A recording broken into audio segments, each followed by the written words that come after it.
Welcome back to the channel. Let me ask you something. Did you know that some of the most expensive fashion items on Earth come from one of the most fearsome reptiles alive? Yes, crocodiles. Prehistoric beasts with jaws strong enough to crush bone are at the heart of a global luxury empire. Their skins, tough and textured, are turned into ultra-exclusive handbags, belts, and shoes worn by the world's wealthiest. We're talking about items priced not in hundreds, but in tens or even hundreds of thousands of dollars. Brands like Hermes and Louis Vuitton aren't just selling products. They're selling power, prestige, and primal beauty wrapped in reptilian skin. And get this, back in 2013, nearly 2 million crocodiles were traded globally, all for their hides. Question: what's happening behind the glossy storefronts and luxury runways? What goes on inside those high-security crocodile farms? Is it ethical conservation or a darker, more brutal story kept out of sight? Today, we dive deep into the billion-dollar world of crocodile farming. What does it really take to raise these apex predators? And how does their skin make its way into the closets of the ultra-rich? Buckle up, because what you're about to discover might surprise you.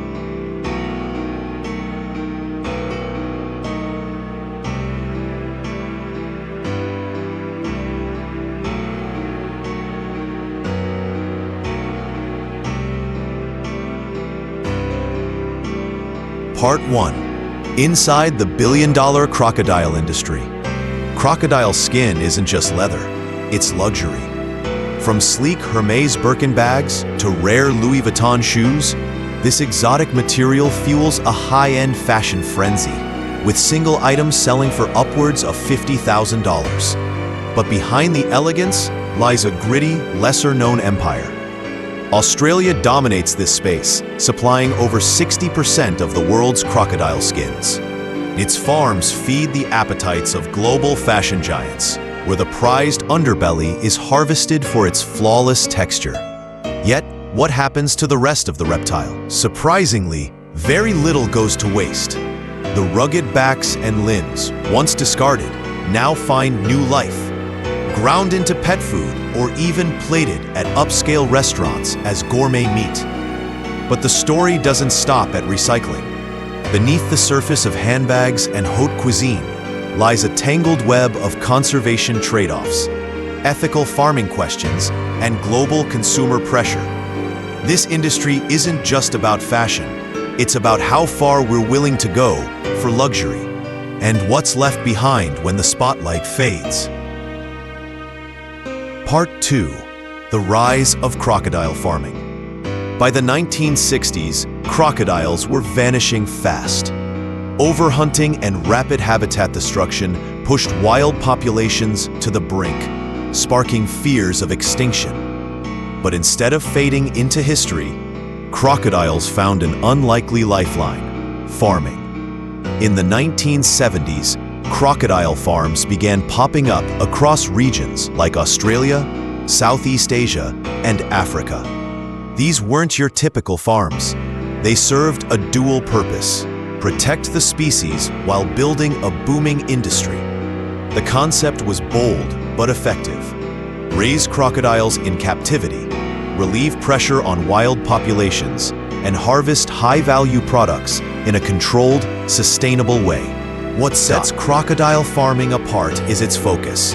Unlike cattle or poultry raised mainly for meat, crocodile farming revolves around skin.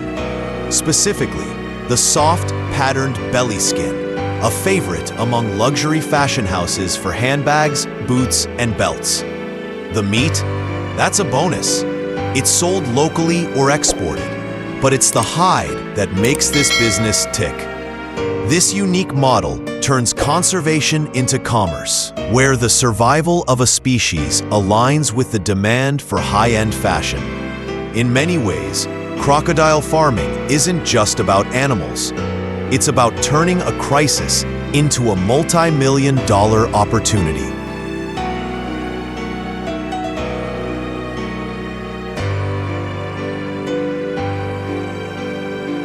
Part 4. Mating and incubation.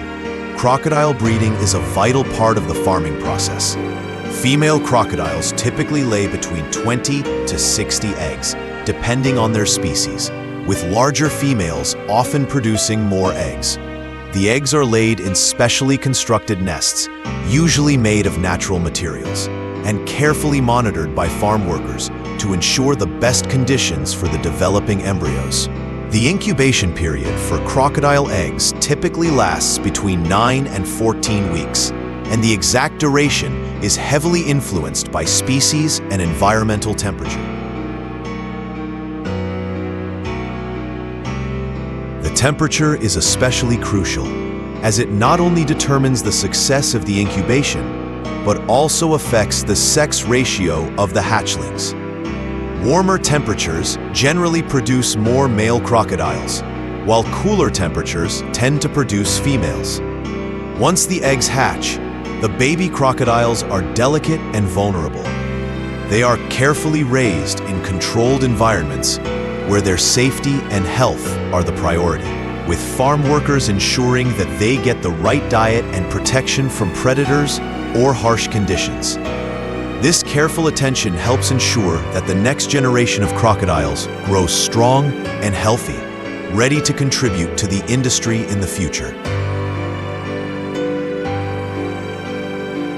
Part 5. The slaughter process, where profit meets precision. Crocodiles in the wild can live for decades, some reaching the grand age of 70. But life on a crocodile farm is drastically shorter. Most are slaughtered before they even turn 3. Why? Because by that age, their skin reaches peak quality, flawless, supple, and perfectly sized for luxury handbags, belts, and shoes that sell for thousands of dollars. Unlike their wild cousins who can stretch beyond 5 meters, farmed crocodiles are rarely allowed to grow past 2. They're raised not for life, but for leather. The slaughter process, though regulated, is as cold as it is calculated. For crocodiles under 2 meters, a single bullet to the head is the standard. For larger ones, a hammer or blunt force is used, quick but brutal. The goal? Keep the skin immaculate. Even the tiniest flaw could slash the value of a luxury hide. This isn't done out of cruelty. It's done for commerce. Every strike, every method is chosen to preserve the pristine texture of the skin, ensuring it's market-ready for tanning and transformation. It's a harsh reality. These ancient reptiles are raised with one purpose: feeding the insatiable demand for high-end fashion. Part 6. From wild skin to luxury leather. Once the crocodile's skin is carefully stripped, it embarks on a remarkable transformation, one that turns raw, rugged hide into one of the world's most coveted luxury materials. It starts with salting, a preservation ritual as old as leather making itself. The salt draws out moisture and locks in the skin's quality, halting bacteria and decay before they can leave a single blemish. Without this step, the entire harvest could rot, turning value into waste. Then comes the tanning stage, where science meets craftsmanship. The skin is soaked in special solutions that breathe life back into the hide, restoring its suppleness while toughening it up for the demands of fashion. This is where the magic begins, as the stiff, scaly surface gives way to a sleek, smooth finish. Artisans carefully remove each scale to unveil the prized layer beneath.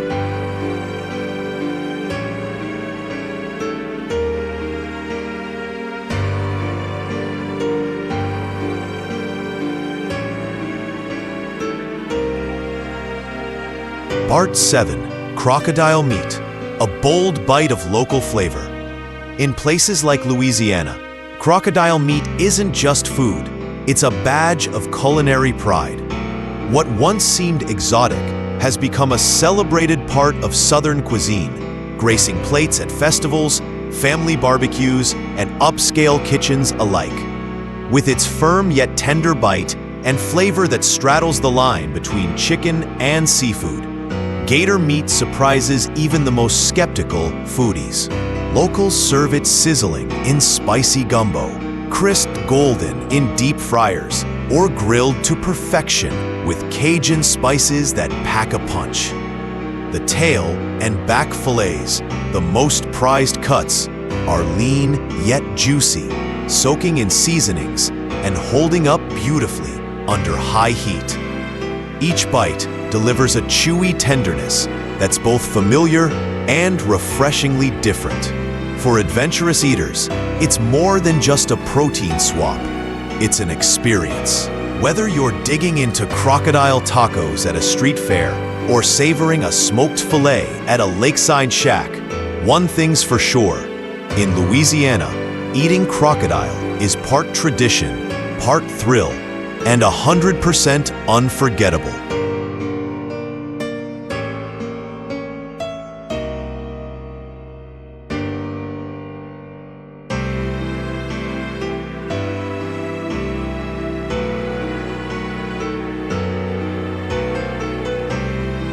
So next time you see a crocodile skin handbag or a crocodile steak on the menu, remember the hidden side of this luxury industry.